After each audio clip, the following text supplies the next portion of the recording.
At the end of the Neanderthal era, Thorn starts a fire in a cave so the family can have a warm place to spend the night. After the kids fall asleep, Thorn and his pregnant wife Hera get naughty in a corner. The next morning, Thorn goes to a pond to get some shellfish.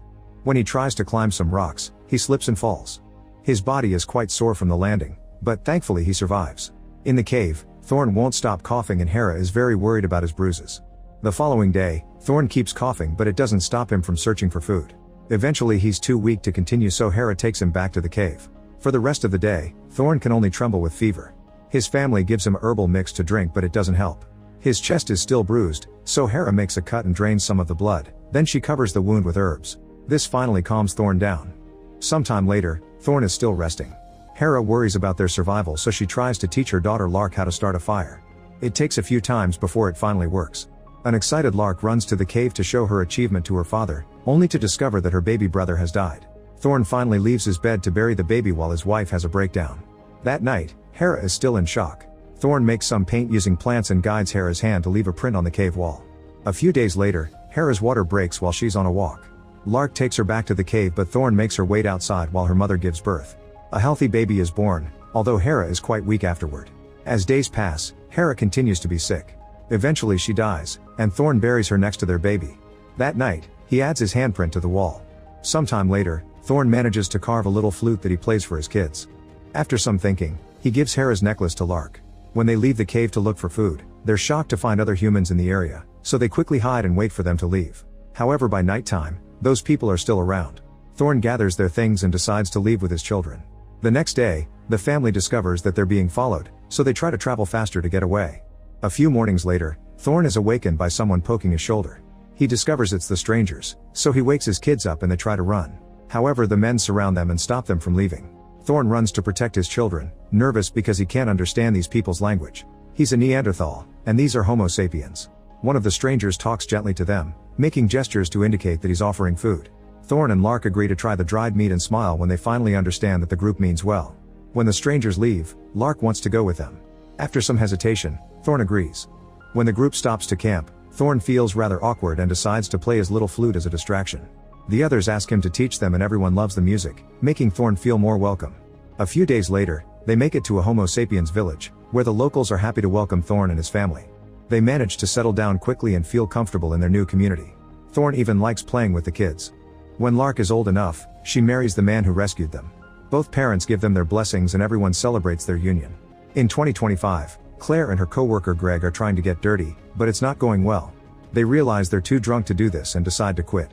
Greg wants to sleep, but Claire kicks him out of her apartment. When he wonders if they can do this another time, she turns him down and pretends she's going to work. After Greg is gone, Claire takes care of herself with a toy. The next morning at Princeton University, Claire goes to work. As an anthropologist, she gets to study a Neanderthal skeleton. She receives a text from Greg, but she ignores it. During her lunch break, she sees Greg walking nearby and takes a different path to avoid him. Claire talks to her mom on the phone, sharing how excited she's about this new job.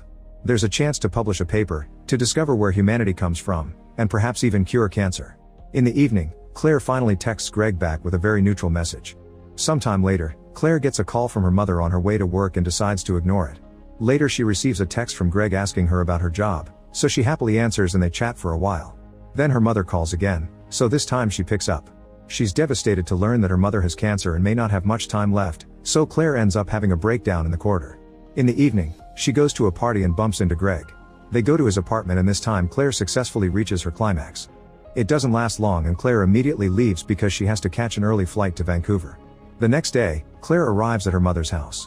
She admits she feels powerless and doesn't know what to do. They go together to the hospital and Claire has to watch her mother receive treatment. In the evening, she video calls Greg, and he's happy to chat with her even if it's the middle of the night for him. She tries to keep their conversation light, but eventually she breaks down and tells him that her mother is dying. He comforts her the best he can. When Claire returns to work, she can't concentrate because her mother keeps calling, and she promises to visit again on the weekend. Later she meets with Greg and after some naughty fun, she reveals she may have to quit her job to be with her mom. She's wrecked by the fact she may have to say goodbye to career-changing work. An hour later, Claire has a meeting with the dean and officially quits. She leaves the country after only sending Greg a message.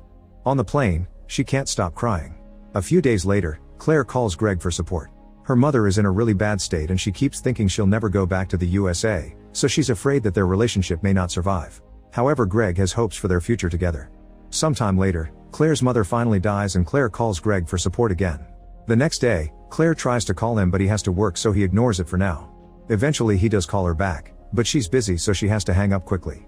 In the evening, she texts Greg while he's having dinner with friends and he's unsure of what to do. Weeks later, the couple is on a video call and Claire points out they've spent more time apart than together.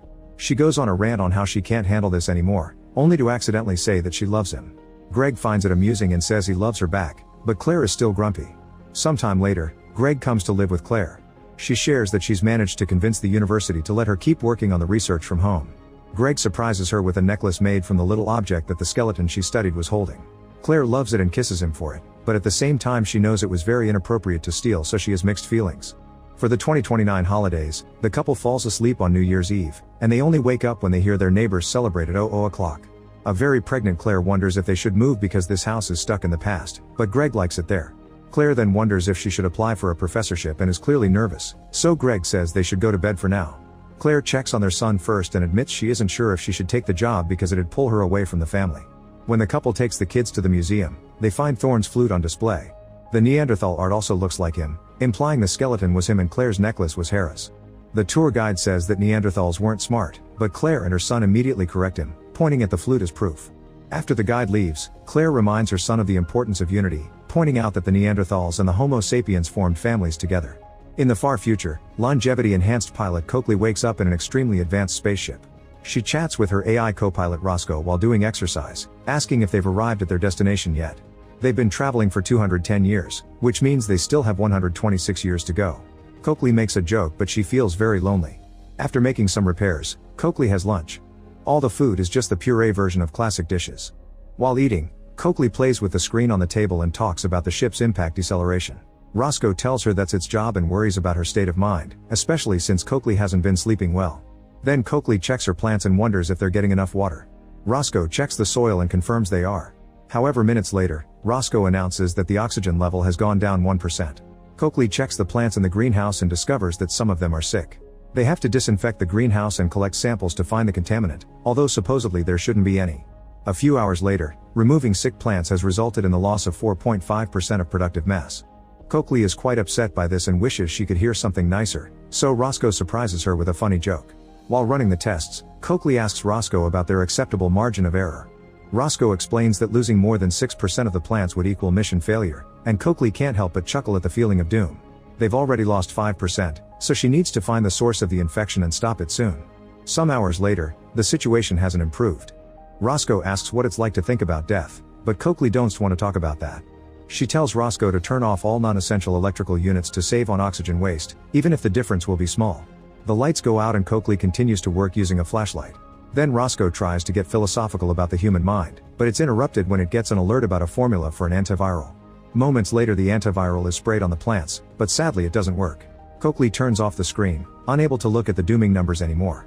After thinking about the situation for a while, she comes up with an idea. Since they don't know which plant is the virus host, they should get rid of all of them. Once the oxygen is clean again, they can plant new ones. Roscoe points out that killing all plants will leave the ship without enough oxygen and it'd affect the human embryos they're carrying. Coakley realizes that she uses 98% of the oxygen, so she says she should self-delete and let Roscoe take the babies to the new planet, where robots could do all the labor. Roscoe doesn't think an AI could raise children and wants to look into ways to make more oxygen instead. It'll have to run some calculations to see if they can set up a backup greenhouse. Sometime later, Roscoe says that they should put the secondary greenhouse in the computer space. They could convert the mainframe to plants by using the algae on board. This would feed oxygen directly to the life support system. Coakley points out that this would permanently fry the AI, but Roscoe thinks the best use case for it is that humans survive. Since Coakley refuses to make this a game of who sacrifices themselves first, Roscoe agrees to run a simulation to see who is more likely to complete the mission.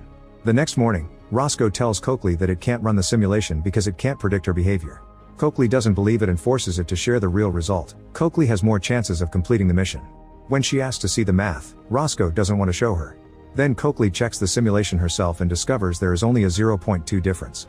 She double checks the numbers and notices that there's a luck factor on her side.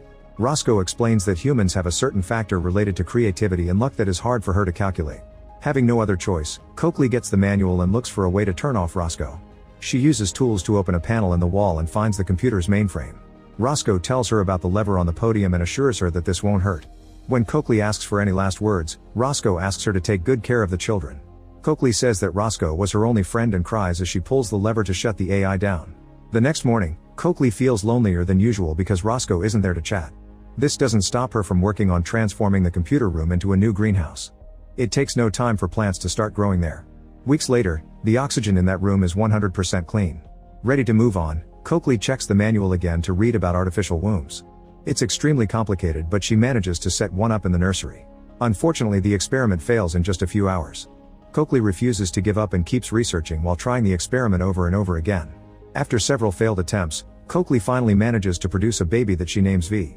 When V is old enough, Coakley tells her how Earth was dying, so this ship was made to start a new civilization on a new planet. She also reveals that to achieve this plan, everyone on this ship had their DNA altered. The babies grow extremely fast so they can repopulate quickly, but Coakley ages extremely slowly to be able to complete the mission.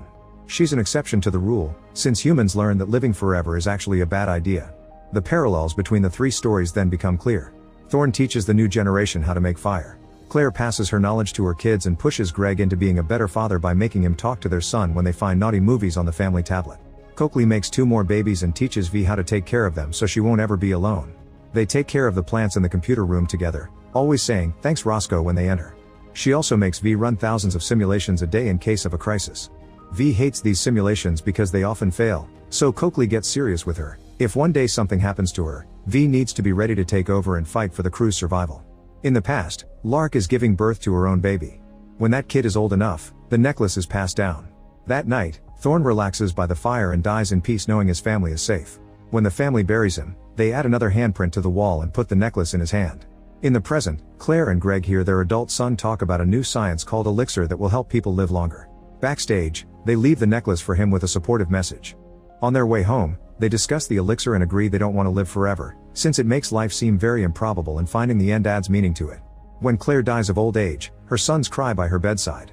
In the future, the alarm rings as the spaceship starts to shake until it finally lands on the new planet. Coakley suits up since she'll be in charge of investigating. Before leaving, she opens a drawer to reveal the necklace, which she gives to V as a sign of leaving her in charge. The spaceship opens and Coakley steps onto a land of flowers. Many years later, humanity has finally rebuilt a new society. V has grown so fast that she ends up dying of old age before Coakley, and she's buried with the necklace. Coakley returns to the old spaceship to have a breakdown, since no parent should see their own kids die. Make sure to subscribe and turn on notifications so you can watch more videos like this. Thanks for watching.